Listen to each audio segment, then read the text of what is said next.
Hello everyone, स्वागत आहे तुमचं सगळ्यांचं आमचं मराठी यूट्यूब चॅनलवर. आज मी तुमच्यासोबत हैदराबादी व्हेज दालच्याचं रेसिपी तुम्हाला शेअर करणार आहे. तर खूप टेस्टी आहे आणि इन्स्टंटली लगेच बनतं. तर जरूर तुम्ही एकदा ट्राय करा. खूप ऑसम आहे. तर मेजरमेंटपासून आपण स्टार्ट करूया. हे घेतलं मी किचन स्कूल. ह्याला करूया चालू आणि ह्याच्यावरती ठेवतो मी प्लेटचं पण वेट आपण टेअर करूया. टेअर म्हणजे हे वेट मायनस होईल. सो अराउंड आपल्याला तीन डाळ इथे आपल्याला लागणार आहे. तूर डाळ, चणा डाळ, मसूर डाळ आणि मूग डाळ. तुम्ही कुठलाही डाळ वापरलं तरी चालेल, काही तसा इश्यू नाही आहे. अराउंड 20-20 ग्रॅम मी सगळे तिन्ही डाळ घेतलेलं आहे. मागं पुढं झालं तरी काही इश्यू नाही आहे. आता मी टाकतो आहे मूग डाळ 21 ग्रॅम. ओके, वर खाली चालेल, काही इश्यू नाही. हे लाल कलरची दिसते मसूर डाळ म्हणतात त्याला. तर मसूर डाळ पण मी टाकला. नंतर टाकतो आहे तूर डाळ. तर ह्या सगळ्या तीन चार डाळी जे आहेत त्यांना स्वच्छपणे आपल्याला पाण्यात वॉश करायचं आहे, जेणेकरून त्यावरचं जे पॉलिशिंग असेल ते निघून जाईल किंवा घाण पण काही असेल तर ते साफ होऊन जाईल. त्यानंतर हे डाळ आपल्याला काय करायचं आहे, अर्ध्या तासासाठी त्याला सोक करायला ठेवायचं आहे, भिजायला ठेवायचं आहे. ठीक आहे. आणि तोपर्यंत आपण बाकीचं चॉपिंगचं काम पण करून घेऊया. इथे स्वच्छ धुतलेलं आहे आपण. ह्याला ठेवूया आपण साईडला सोक करण्यासाठी. तोपर्यंत आपल्याकडे आहे हे दुधी भोपळा. हे दुधी भोपळा आपण क्यूब्समध्ये कट करून घेऊया. थोडा मोठा कट केलं तरी काही इश्यू नाही आहे. आणि ह्याला काय काय इन्ग्रेडियंट्स लागतात ते आपण बघूया पुढे. तर हे साईडला ठेवून देऊया आपण. दुधी भोपळा पण आपण साईडला ठेवलं आहे. तर मेजरमेंटची काही गरज नाही. मीडियम एक टोमॅटो घेतलं तरी चालेल आपल्याला. तरी तुमच्या एक हिशोबासाठी मी तुम्हाला दाखवलेलं आहे. ह्याला करूया चांगले बारीक चॉप. मोठा क्यूबमध्ये केलं तरी काही इश्यू नाही. स्किल्स दाखवायचे होते मला त्यामुळे मी तुम्हाला बारीक कट करून दाखवत आहे. ह्यामधलं जे अर्धा टोमॅटो आहे ते आपल्याला फोडणीसाठी ठेवायचं आहे. बाकीचे जे अर्धा टोमॅटो आहे आपण कुकरमध्ये जेव्हा टाकतो आहे त्यासाठी यूज करायचं आहे. टोमॅटोला पण साईडला करूया. नंतर करूया आपण कांदा मराठीत करतो आहे आज. तर ह्याला पण बारीक कट केलेलं आहे. मीडियममध्ये कळलेलं तरी काही इश्यू नाही. मला दाखवायचं होतं चॉपिंग स्किल्स, त्यामुळे मी एवढं बारीक करतो. तर कांदा पण आपण बारीक चिरून घेतलेला आहे इथे. तर ह्याला पण आपण करूया साईडला. इथे घेतलेलं आहे मी आपला कसुरी मेथी तुम्हाला ब्रँड पण दाखवलेलं आहे. थोडंसं पुदिना ह्यात टाकूया. ह्यात डायरेक्टली मी कुकरमध्ये पण टाकलं असतं, पण तुम्हाला दिसण्यासाठी इझी होईल म्हणून मी वाटीमध्ये टाकत आहे. थोडंसं कोथिंबीर कट केलं आहे बारीक, नॉर्मल, मीडियम कसं बी कट केलं तरी चालेल, कारण जाणार तरी आहेत शेवटी कुकरमध्येच. थोडंसं मीठ, तुमचा जे चव, कोणाला खारट लागतं, कोणाला मीडियम, कोणाला जास्त लागतं, कमी लागतं, त्यामुळे तुमच्या चवीनुसार मीठ टाका. इथे चालू केलेलं आहे मी कुकरमध्ये डायरेक्टली आता टाकतो आहे आपले सोप केलेले डाळीच. तेल वगैरे टाकायची काही गरज नाही. तसं जे आपण वाटीमध्ये इन्ग्रेडियंट्स टाकले होते ते सगळे आपण परत ह्यात टाकूया. तसेच कांदा, टोमॅटो पण इथे टाकायचे. पाणी फक्त टाकताना मेजरमेंट बघा, जेवढे आपण वाटी घेतले. आता ह्यात मी इथे 3 वाटी टाकत आहे.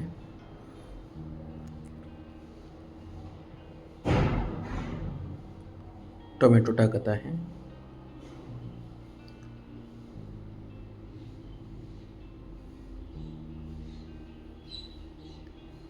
आपलं जे पुदिना, कोथिंबीर आणि मीठ वगैरे होते, कसुरी मेथीचं ते इन्ग्रेडियंट्स आम्ही टाकलं. कांदा थोडं साईडला ठेवलं, फोडण्यासाठी लागेल आपल्याला. त्यानंतर टाकूया ह्यात चिमूटभर हळद, अर्धा टीस्पून म्हणू शकतो आपण.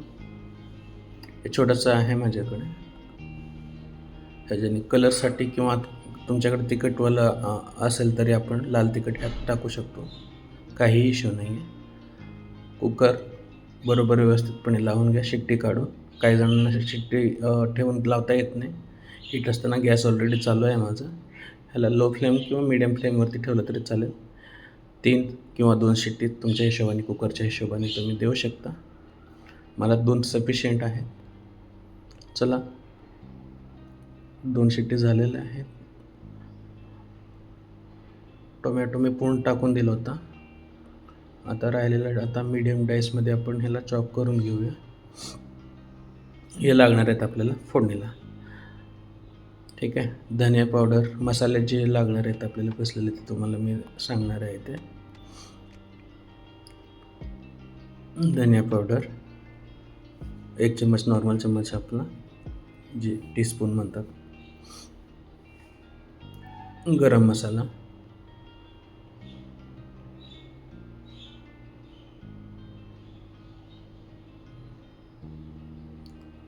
जास्त टाकलं नाही तर चालेल, काही इश्यू नाही. तुमच्या हिशोबाने तुम्ही टाकू शकता. अर्धा टीस्पूनचा अर्धा असं तुम्ही चिमूटभर म्हणू शकता. थोडाफार गरम मसाला इथे टाकलेला आहे. आता नेक्स्ट येणार आपल्याकडं लाल तिखट. जो तिखावाला असतो ना, हे होममेडवाला आहे. आणि थोडंसं कलरसाठी वाट पाहिजे असेल तर तुम्ही बेडगी मिरची इथे टाकू शकता, काही इश्यू नाही. मीठ ऑलरेडी आपण टाकलं आहे. थोडंसं लक्ष ठेवा किंवा खारट होऊ शकतो. ऑलरेडी टाकलं होतं. इथे आपण बघू शकता, इथे घेतले आहे मी दालचिनी, 2 हिरवी इलायची, काळी मिरी, चक्रफूल, 1 5-6 लवंग आणि मिरची आहेत. बेडगी मिरची नाहीत बरं काय, तिखटवाली आहेत. 3-4 ते मिरची मी घेतलेलं आहे. ऑलरेडी ते डाळ सुकलेलं आहे, तुम्ही बघू शकता. पाणी खूप जास्त नाही ह्यात आणि कुकर शिट्टी देताना जास्त पाणी वर आलेलं नाही आहे. त्याचं ट्रिक मी तुम्हाला नंतर सांगेन. बघू शकता डाळ खूप छान शिजलेलं आहे ते. तर आपण नेक्स्ट आता फोडणीची तयारी करून घेऊया. त्यासाठी आपण घेऊया एक छोटासा दुसरा फ्राईंग पॅन. चलो, ह्यात थोडंसं टाकूया आपण तेल तुमच्या हिशोबाने कोणाला जास्त लागतं.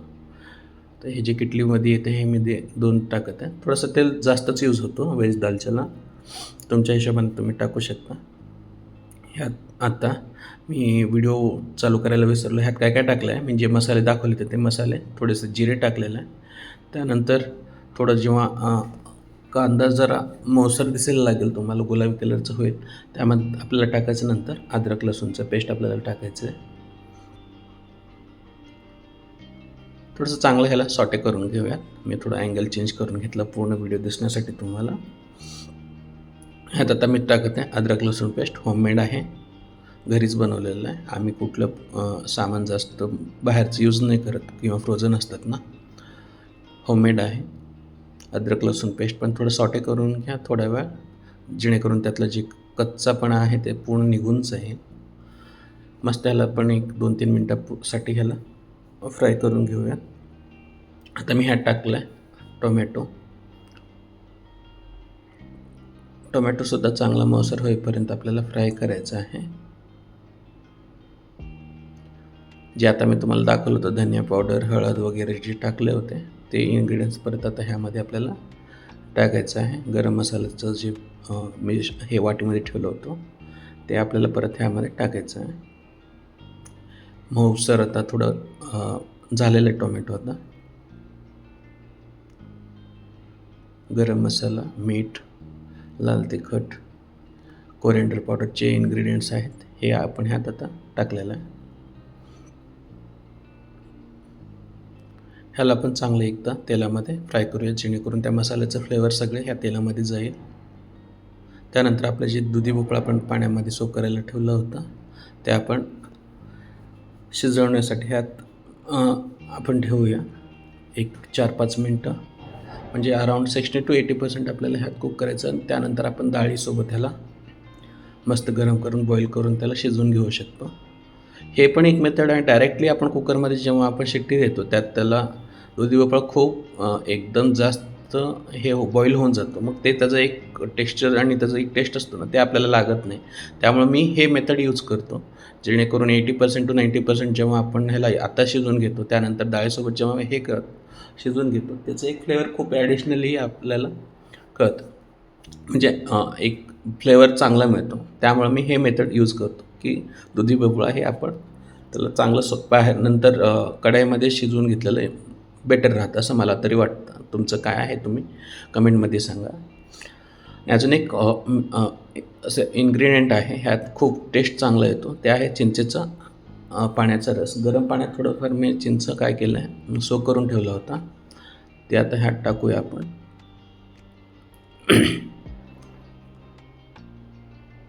बॉईल करायला ठेवलं आहे थोडा 4-5 मिनिटं. त्यानंतर आता ह्या वरचं झाकण काढतो मी. आय थिंक ऑलमोस्ट शिजलेलं असेल आता. अराउंड 60 to 80% शिजलं असेल तरी चालेल कारण मी थोडा वेळ बॉईल जास्त करतो.